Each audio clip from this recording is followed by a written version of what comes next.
Hey, what's going on, everyone? How you guys doing today? My name is Matt Jarbo. This is $3 Theater, and look, this video will probably be hotly contested in the comments section. This video will probably be downvoted to hell and back by a certain group of people, but that's okay.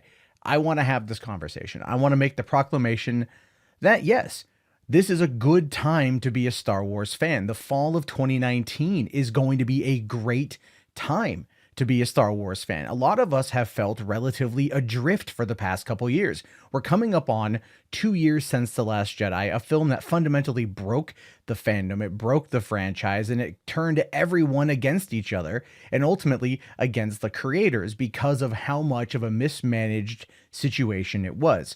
I have tried for the better part of 2 years to come to terms with just what Rian Johnson did with The Last Jedi, and I can't. To quote Vito here on YouTube, it is a complete cinematic failure. It's a disaster of a film. It's a disaster of a plot.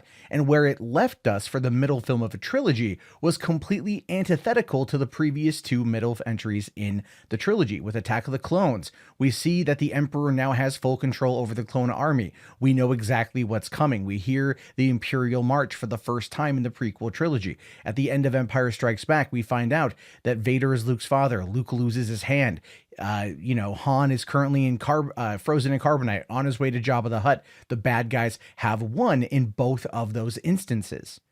And you could argue that in The Last Jedi, at the end, the Resistance is almost destroyed except for a handful of people. Kylo is now the supreme leader of the First Order, and ultimately the bad guys have won. That might be what Rian Johnson had been attempting to do, but it failed across the board. It wasn't properly conveyed. And at the end of it, many people, myself included, are left asking, oh, okay, now what?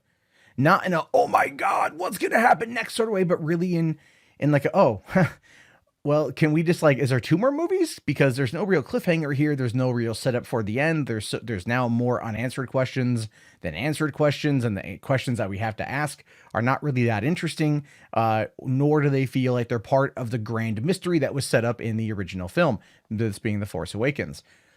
So here we are almost at the end of that journey. We're just a couple months away from the Rise of Skywalker. It's rapidly approaching. And over the course of the weekend at D23, some information came out. Today, we got to see a featurette showcasing a little bit more footage, specifically the Dark Ray footage, which a lot of people seem to really like. And when that specific thing happened, I'm not going to lie, my jaw hit the floor. Not only that, but the pure reveals coming out of D23 in regards to Disney Plus and Star Wars. The Mandalorian trailer, which looks amazing. I've watched that thing now at least 20 times.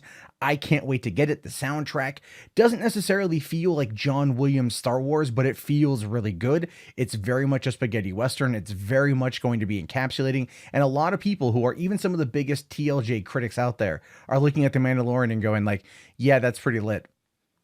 That's pretty good. I like that quite a bit. I like that a lot, right? So a lot of people are loving The Mandalorian. Never mind that, but we got a little bit of info about the Cassian Andor series. We got to see Diego Luna and Alan Tudyk together on stage at D23. Their chemistry came through with them being live. So we get to see more of probably 2 of the better characters from Rogue One, a film that is criminally underrated. And even again, people who don't like this new set of films from Disney have said, yeah, I really like Rogue One. So we've got 2 great things there, The Mandalorian, Rogue One. Then you get the announcement of the Clone Wars Season 7 coming to TV or coming to Disney Plus in February. That's a pretty big thing right there, finishing up that run with Dave Filoni at the helm. Not only that, but Star Wars Resistance Season 2 is going to be coming out here in the next couple months. That's going to finish up that particular storyline and end that particular 2-season cartoon, giving it a finale. And then Obi-Wan coming sometime in 2021, my estimation. But Ewan McGregor back for 4 episodes of a series that people have been really wanting to see. The people have been really asking for. The fans have been demanding, almost as if Lucasfilm, the brass at Lucasfilm, finally sat there for 2 years listening to people complaining on the internet, by the way, rightfully so, about The Last Jedi, and coming out and going, well, this is what the fans are asking for. This is what the fans are wanting. So let's just do it. Let's give it to them. And not only are we getting all of those shows, we're also getting Jedi Fallen Order coming out this November from Respawn Entertainment, a long single-player game taking place after the events of Revenge of the Sith, after Order 66 comes in, where a youngling escapes, and then we have to follow his journey to, well, I'm not too sure what the overall story is going to be, but his journey of survival against the Empire and working with Saw Gerrera and the Resistance to fight back against them when they've just now come into power. Or this is a couple years after the fact, so they've definitely kind of hit the peak levels of their power for the time being, and they're everywhere. So we're going to get a game with a single player only experience that looks fantastic. We're going to get a new TV show right around the same time. Actually, I think Jedi Fallen Order and The Mandalorian drop both on the same day, November 12th. So that's going to be a massive Star Wars release. Then just over 4 weeks later, we're going to get The Rise of Skywalker coming on December 20th. Then we're going to get Cassian Andor probably at the end of 2020. Not only that, but season 2 of The Mandalorian, which has already been greenlit by Bob Iger, by Disney, by Kathleen Kennedy. Then we're going to get the Obi-Wan series, as well as leading us into whatever the next series is going to be, the next trilogy from the Game of Thrones guys. Which, look, your mileage may vary on that information, but I'm still pretty hyped for that. So when I say that we're at a good spot to be Star Wars fans, I'm not kidding. We're a lot better now than we were after the release of The Last Jedi, coming up on the release of Solo, a film that a lot of people were kind of apprehensive about and didn't go see in theaters, but actually quite a few have discovered on home video or on Netflix and really enjoyed it. I've talked to more people now who have caught it after the fact and went, yeah, no, it was good. I really liked it. Showcasing that it is building a very small but dedicated fan base within the Star Wars community. I'm not saying everything is going to be great. Everything's going to be peachy keen. Everything's going to be fantastic. What I'm saying here, though, is that there are steps in the right direction. Instead of taking us back from Star Wars and trying to just regroup and recalibrate on the big screen, we're getting video games, we're getting small-based television series with classic characters and new stories set in time periods that we know that the fans want to see, and then we're getting some stuff on the horizon. We're getting a couple new things on the horizon, which are hopefully going to expand the mythos out even more. I still don't want Rian Johnson to have a trilogy. And I would love it if they would just finally come out and say that's not happening.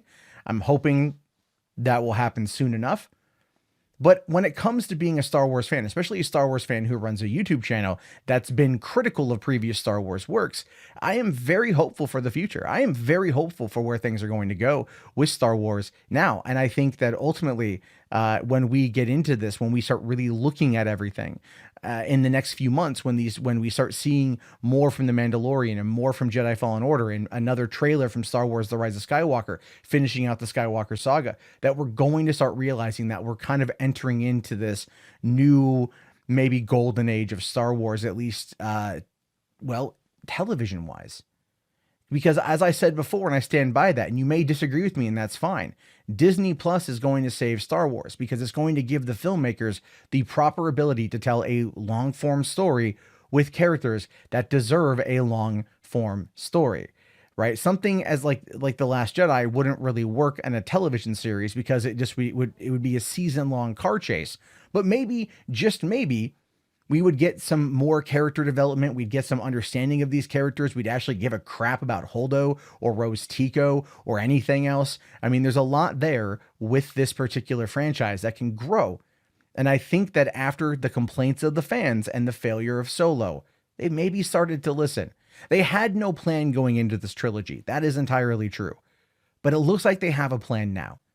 And that plan they have now gives me, a 37-year-old man rocking a Spider-Man t-shirt and talking about Star Wars on YouTube, a lot of hope. And that is, quite frankly, what I feel we need the most of. When it comes to Star Wars, we need to not look at it through the lens of apathy or anger. We need to look at it through the lens of hope.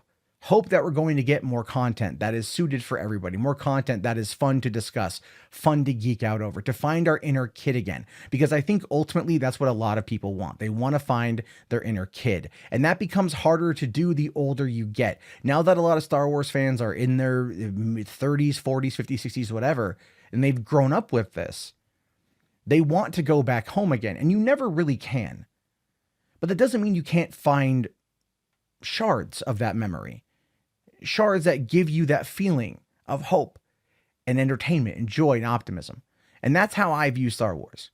Yes, The Last Jedi sucked. It was terrible. Yes, there's been many missteps from Kathleen Kennedy's leadership at Lucasfilm, and I do feel that we better served if she was ultimately replaced. Those are never going to go away. I'm never going to not feel those things. But I'm looking at what's presented to me, what's presented in front of me, how I feel when I watch those things, how it brings me back to being a kid to watch those things, and how I look forward to sharing that with my own two daughters when they get old enough to truly appreciate what Star Wars means to their old man, and not just me, but to the rest of the Star Wars fandom as a whole. So yes, right now in right before Labor Day weekend, 2019, it is a good time to be a Star Wars fan. And I do want to hear your thoughts about this one. I want to hear your thoughts. I want to hear your opinions. You can agree with me. You can disagree with me. That's cool. That's what the comment section is for. I want to hear your thoughts. Be sure to let me know down in the comments below. Or if you guys want, you can head on over to facebook.com/group/3buck theater, or hit me up on my live show, Hollywood After Dark, which is going to be on Mondays through Thursdays, 11 p.m. PST here on the channel. And you guys can call in and we can talk about whatever you want to talk about. It's going to be a great time. Anyway, I will see you guys later. Have yourself a fantastic day. Please thumbs up the video and peace out.